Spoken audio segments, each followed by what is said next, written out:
Tako da, Boštjan, hvala, da si prišel v taki jutranji uri. Hvala za to. Za začetek, preden se lotiva samih številk, bi bilo dobro definirati, o čem se sploh pogovarjamo. Torej, kako ste dobili številke za pregled in o katerih podjetjih, menil sem, da Outfit 7 ni bil ključen, se v bistvu sploh pogovarjamo. Definicija, ki smo jo uporabljali, je podjetje, spravo startupi z slovenskimi founderji. Zato, ker se skozi leta kar nekaj podjetij že najdel, ki so globalno uspešna, kjer je ekipa mednarodna in eden od founderjev je iz Slovenije. Dober primer je recimo Leo v San Francisco. Tako da definicija je podjetja s slovenskimi founderji. Kako smo podatke dobili? Pa tako. Prebrali smo vse medijska poročila iz leta 2014, ko smo jih uspeli najdeti, iz slovenskih medijev in iz globalnih medijev. Pol smo pa tako direktno vprašali vse investitorje, ki jih poznamo, da je tečna možnost, da se investira v teh slovenskega. Pa popingali smo direktno nekatere startupe, pa jaz sem poslal na mojo mailing listo, kjer je tudi kar nekaj startupov. In to zbiranje podatkov je 2 let nazaj, sva zgubljala to naredila v enem vikendu, to pač slovenc reči, sva na pamet zmetala. Letos je bil to en proces, ki je trajal karanten, ker so ljudje kar še prihajali z novimi informacijami. Pa moj friend je bil tam v Kanadi, pa moj friend je učil, pa tako, čisto je bilo insane. Se pravi, v bistvu, kako sebi poznanstvo bolj ali manj? Ja, mislim, recimo, da je polovica razprečice, je prišel to od akterjev samih, čeprav stvar ni bilo odavljeno. Treba poudariti, da večina teh podjetij ni v Sloveniji, niso registrirane. Številčno gledano ne vem, če večina. Po mojem, da veliko manjših startupov, veliko angelskih investicij vseeno zelo so fizično v Sloveniji. Ampak ja, resne investicije ne moreš zares dobiti, če si inkorporiran v Sloveniji. Noben Američan si ne bo upal investirati v ekosistem, v pravni red, ki je njemu neznan, pravi germanski po strukturi, in v slovenskem jeziku. Ker tudi nobeni resna pravniška, globalna pravniška mreža ni prisotna v Sloveniji, da bi si upala svetovati. Ja, pač fact of life je, ko greš globalno, ko začneš redati globalno, in ne da ti moraš pač reducirati. No, gremo malo bolj pozitivna vprašanja. In sicer, kako sem že omenil, startupi Slovencev so lani zbrali več kot 6 milijonov evrov kapitala, kar je več kot vsa leta zdaj skupaj. Hkrati pa naraslo tudi število, če se ne motim, je bilo 17 podjetij, startupov je lansko leto zbralo denar. Kje vidiš to posledico? Zakaj je bilo lansko leto tako kritično, da je prišel ta trend, da se tako vse poveča? No, pa se to ni nič posebno. Prednost tega analize je, da delamo longitudinalno, pravi imamo že 7 let podatkov. In jaz vsak let trdim, da smo se podvojili. Tako da tudi letos smo se pač samo podvojili, trend se ni nič spremenil za nas. Zdaj, ja, letos je številka postala že to velika, da je malo bolj opazna. Pa zdaj, tako, zares, če gledaš grafe, imamo sedaj opaziti 2 skoka. Jedno je bil 2011, ker je šlo iz bolj ali manj nič na okrog 10, pa letos, pač malo čas gor, pa letos spet bistven skok. Zdaj, dejavnikov je po mojem kar ene par, pa smo zadosti analizirali, da bi točno odgovorili. Za število startupov je delno odgovoren tudi SPS-ov, SK50 razpis, ki je v bistvu financiral 15 posel.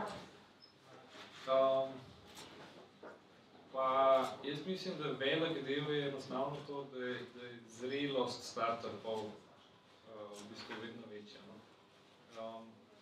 recimo takrat 2011, oni, ki so takrat rezali, so bili v bistvu že 2 do 3 leta stari, se pravi, so bili ta prva generacija, ki je glih odrasla toliko, da je lahko zrezala prve proper runde.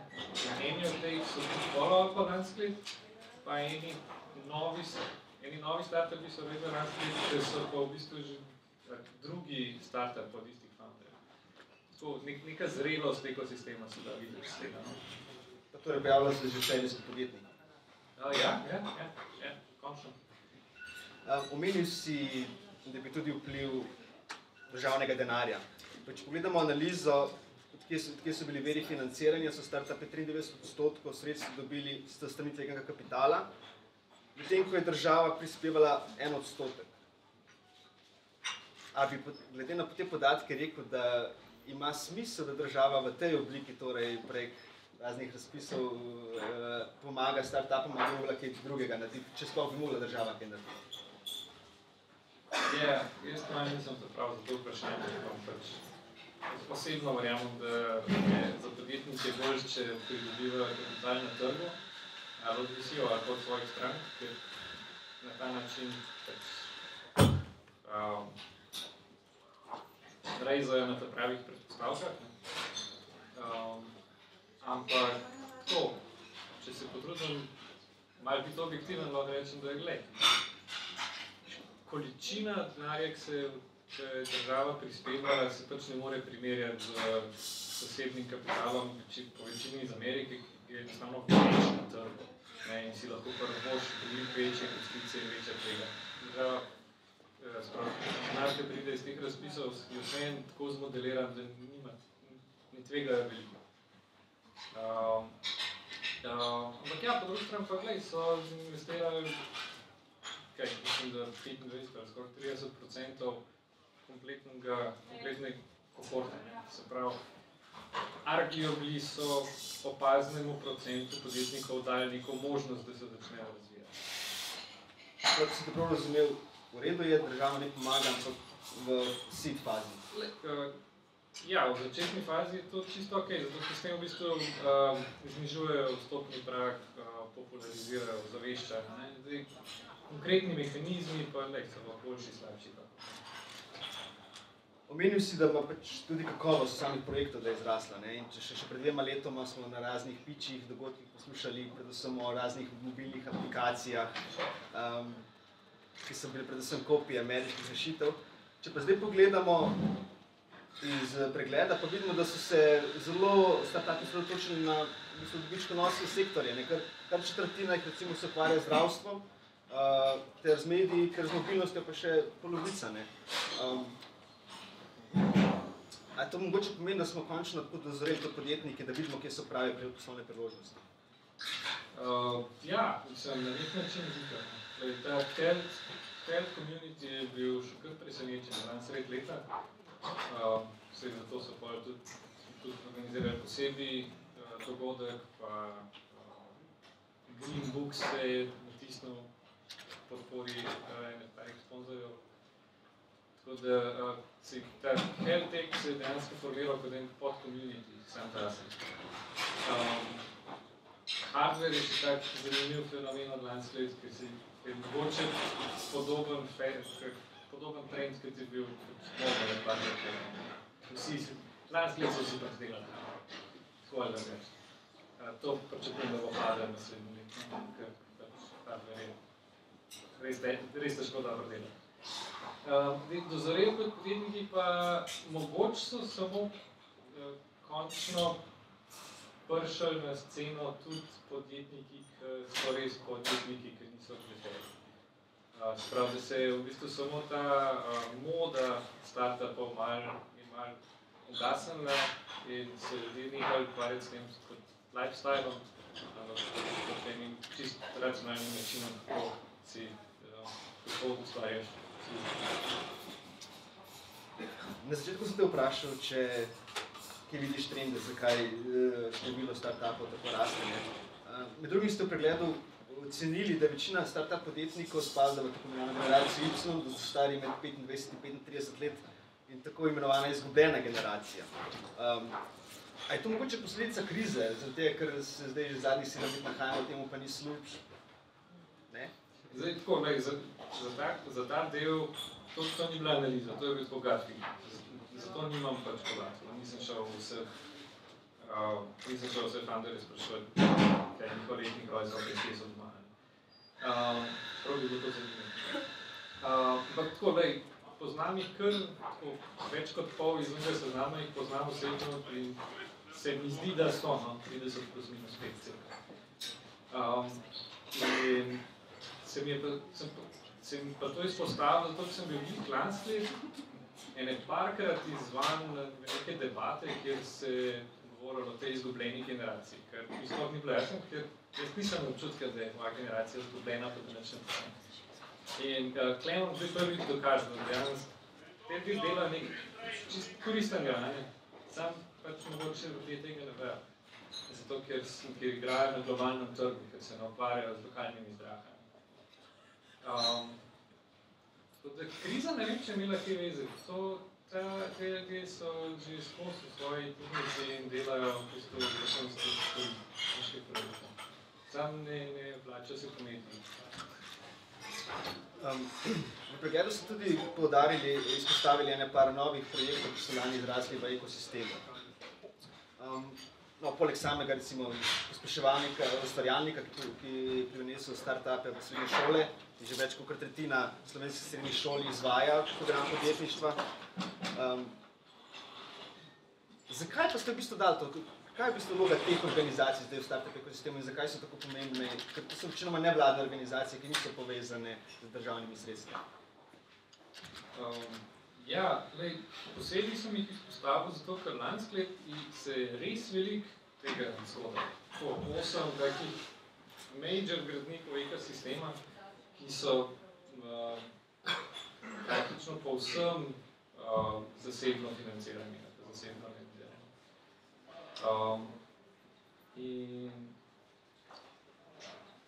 Zato, da imamo zdrav ekosistem, je treba imeti en kup enih stvari. Recimo, startupjob.si je jobboard, ki razume startupe, pa nove načine dela, pa kako se to prav predstavi. Če hočemo zaposlovati vrhunske kadre, tako da bodo razumeli, kaj se spuščajo, jih pač ne moramo najti na tradicionalnih jobboardih pa na zavodu za zaposlovanje, ker je tam pač 120,000 ljudi, ki ne vejo, kakšni so zares kriteriji, kakšni so zares pričakovanja in kakšna je kultura tega. In vseeno rabiš usporedno inštitucijo. Isto je bilo z, recimo, Polygon. Ti rabiš coworking okolja, za določene kreativne poklice, ker jih pač v tradicionalnem ekosistemu ni bilo. In kadar so se kakšne starejše inštitucije lotile narediti coworking, je bilo to pač pisarna. Povsem neinspirativno, noben noče tja iti. Enostavno, ta scena, ta kultura je toliko drugačna od vsega, kar je bilo prej v gospodarstvu na voljo ali poznano, da je morala začeti vzpostavljati svoje usporedne stebre. In danes klice jih je res veliko postavljati. Med drugim si pa tudi nastal nov sklad tveganega kapitala, katerega del si tudi ti, Silicijevi vrtički. In to bo v bistvu prvič, da ste podjetniki sami denar, ki ste ga zaslužili, vračate nazaj v ekosistem. Da smo čisto pošteni. Bili so nekoč klub poslovnih angelov, ker del članstva so bili tudi podjetniki, niso prav veliko investicij naredili. Tako da ta prvi je mečkem problematična, ampak lahko rečem, da imamo vsi angeli v skladu so sami podjetniki in probamo biti zelo aktivni. Mislim, da smo večino prvega sklada že porabili, samo še eno ali dve investicij naredili. Tako da, predvsem je ta razlika, da se vidimo kot del tega ekosistema, kot po vzoru tujih takih skladov angelov, da prinesemo ta smart money. Se pravi, nekaj malega denarja, toliko, kar ti rabiš v začetni fazi, da se dokažeš za naslednji fundraise, pa veliko operativnega znanja iz različnih področij. Kot sem že omenil, 5 let si živel v New Yorku, kakor si jo zamante, si danes tudi med nadzorniki brazilskega startupa, polskega startupa, si tudi med mentorji najboljšega evropskega pospeševalnika Seedcamp, si tudi mentor v velikih pospeševalnikih. In imaš ta pregled nad svetovno sceno. In kako bi potem danes ocenil slovenski startup ekosistem v primerjavi z recimo ameriškimi, evropskimi, kje smo sedaj, kaj nam še manjka in kje bi se lahko še izboljšali? Komplicirano. Glej, še vedno smo predvsem cute. 40 financiranih startupov še vedno ni nepregledna množica. En angelski sklad, pa en resen VC sklad, še vedno zelo malo izbire, zelo malo možnosti za začetnika, letnika začetnika tlele, še to odvisno od tega, kaj si mi posebno mislimo o njem. Tako da, Amerika je svetlobna leta naprej, zato ker tam je kapitala toliko in toliko, že par desetletij to vrtijo, da imajo že ne samo serijske podjetnike, serijske investitorje in tako. S tem se ne da primerjati. Medtem ko Brazilija recimo je pa zanimiva. Brazilija je ogromna država, 200 milijonov ljudi, velik notranji trg, problemi s korupcijo. Veliko sporednice med malo Slovenijo in ogromno Brazilijo. In tudi njihov venture ekosistem, startup ekosistem ni bistveno večji. Podjetje je bistveno več sicer, ampak imajo pa tudi zares samo 2-3 sklade, ker se vsi med sabo grdo birajo. Nimajo praktično nobenih angelov. Vsi podjetniki so pa zaradi tega vsi podjetniki zelo fokusirani na stranke. Zelo hitro pride začnejo prodajati svoje stvari in se financirati poslovanje. Kar pri nas še ni toliko zelo samoumevno. Pač oni imajo velik notranji trg, tako da je to malo lažje.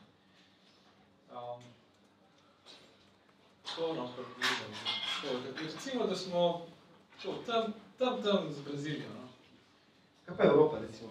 Ljudje na Seedcampu imaš tudi dobro britanski sistem, pa London je tudi eden od svetovnih centrov startupov.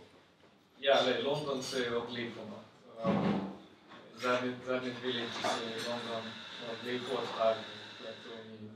Je že, po mojem, v nekaterih pogledih celo bolj različno od njivškega ekosistema. Samo da pač East Coast pa West Coast zelo povezano.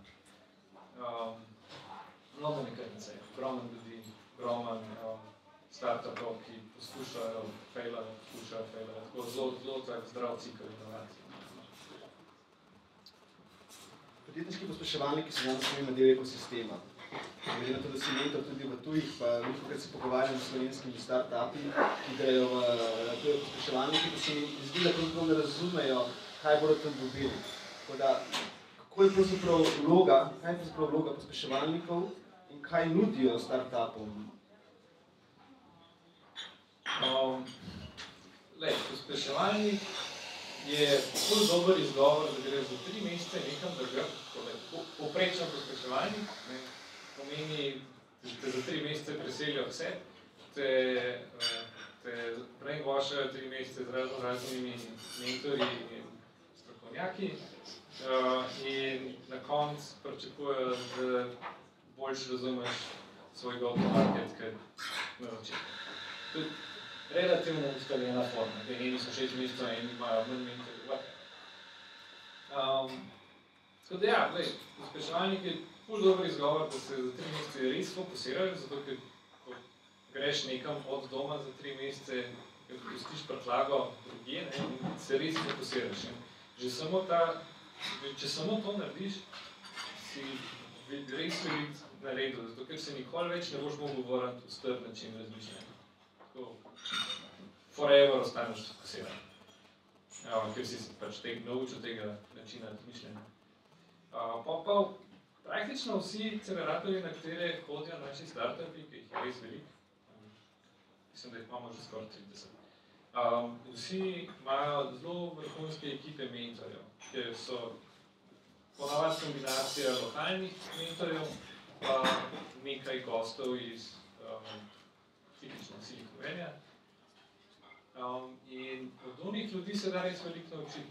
Kot startup, ki si tam, če samo poslušaš, postavljaš vprašanja, follow-upaš, si še en tak zelo enostaven vstop v začetek networkanja, gradnje svoje lastne mreže. To predvsem. Pa imaš pa zdaj že lep nabor specializiranih akceleratorjev, recimo za hardware, ali pa za health, pa za gaming. In startupi, ki so toliko emancipirani, da že vejo, kaj je njihov biznis, pa vejo, kaj je njihova industrija, lahko še bistveno več potegnejo tega specializiranega akceleratorja.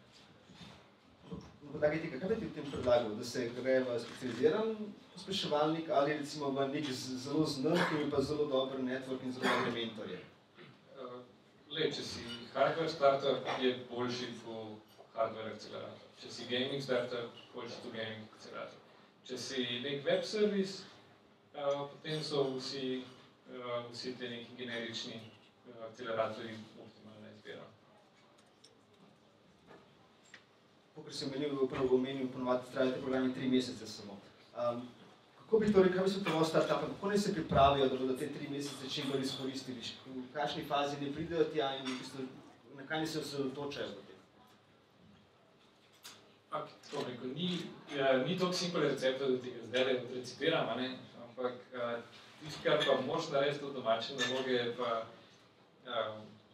prebrati, mislim, res dobro naštudirati, kakšen je program in res premisliti, kaj v vsaki točki odneseš, kot vsakega mentorja odneseš.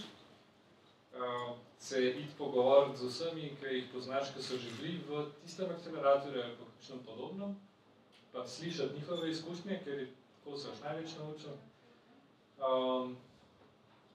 Pa res se sprijazniti s tem, da to je pa zdaj mogoče prvič, da boš nekaj tako all-in šel početi, da ni kompromisov, nič drugega se ne sme dogajati. Največ se pa naučiš res od podjetnikov, ki so že šli skozi te stvari. Bi mogoče tudi rekel, recimo, največja veriga pospeševalnikov Wire, za njega stoji telefonika, ki ima 300 milijonov uporabnikov, ena ogromna cifra. Ali lahko tudi recimo pospeševalnik se uporabi za to, da dostopiš do v bistvu njihovega financerja od zadaj, da bi šel nekdo, ki razvija rešitev za v tem primeru recimo Telekome, da bi šel v Wire, zato da bi telefoniki probal nekaj prodati. To je sicer urbana legenda, ampak jaz še nisem videl success storyje na ta način. Sej Wire te lahko predstavi ta pravim ljudem na telefoniki, ampak to je še prvi sestanek. Veš, pol pa dejansko prodati neki toliko velike organizaciji je nemogoče, če si nekaj startup v prvo narediti. Ne da se. Ker že sem, ki se boš pogovarjal z njim, boš gotovo koliko stvari nisi vedel o tem, kako taka organizacija deluje. Tako da, nisem še videl success storyja, mogoče bi kdo drug. Torej, pospeševalniki so zagotovo dobra priložnost za startupe, da nekaj se razvija. Absolutno. Stredno, da to že velikokrat vprašam, ampak na podlagi vsega tega, kar si danes povedal, a to še vedno svetoval slovenskih startupom, da se prisilijo v tujino, ali lahko še vedno delaš dober biznis v Sloveniji? Jaz verjamem, da če hočeš ljudje, ki jim hočeš prodajati, da so to stranke ali so to VC, pač živijo nekje. In ti moraš vsaj nekaj časa preživeti tam, kjer so tudi oni. Recimo, če hočeš prodajati na ameriškem trgu, moraš nekaj časa živeti med Američani, zato da jih razumeš, pa da jih spoznaš dovolj, da tudi če se pol vrneš nazaj v Slovenijo, imaš nek network, na katerega se opiraš, imaš neko kulturno razumevanje, na katerega se opiraš. Moraš iti. Po mojem, moja izkušnja je bila, da ne bi mogli prodajati na ameriškem trgu, če ne bi jaz tam bil 5 let, Draž bil tam par let, pa v tom mestnem času sem tudi prej pa pol res veliko potoval, na moč. Mogoče gre nekaj časa, poti pa zmanjka, ker pač firma gre skozi različne faze in v nekem trenutku boš ti rabil imeti network Američanov tako močen, da boš iz njega lahko zrekrutal naslednjega executiva. In tega ne boš na internetu narediti. Zagotovo. Ok, malo nam že časa zmanjkuje, tako da samo še dve vprašanji. In sicer, glede na to, da že toliko časa spremljaš startup sceno, kakšne trende napoveduje za slovenske startupe v tem letu in bomo mogoče letos videli kakšen prvi večji, mogoče več 100 milijonski exit?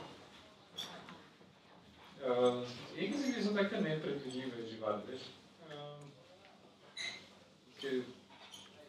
Ne vem, mislim, je par kandidatov, ki bi lahko exitali bolj ali kadarkoli in to kdaj bojo, bo odvisno od stanja na trgu v njihovih industrij. Tako da, ja, je par kandidatov, da bodo res velike exiti, ki se bojo zgodili enkrat v naslednjih 5 letih. Ne mogoče reči, da bo drug let. Drug let se pravim, po mojem, da bo malo manj hardvera, malo več spet crowdfundinga. Hopefully bo še več startupov šlo na akceleratorje. Tam, kar pričakujem, da se bo podvojil spet. Verjetno bo investicij sicer več kot 60 tonov, 120 milijonov.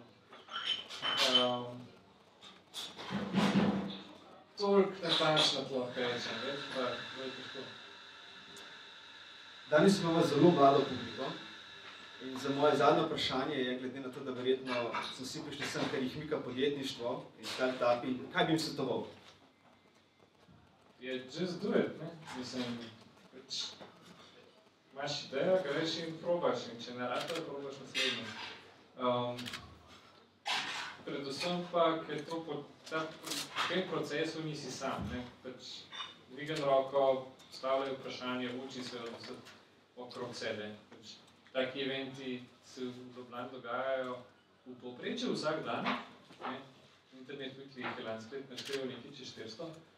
Tako da ni nobenega izgovora, da ne bi mogel najti. Tako v Sloveniji lahko vedno najdeš človeka, ki ve točno odgovor na tvoj specifičen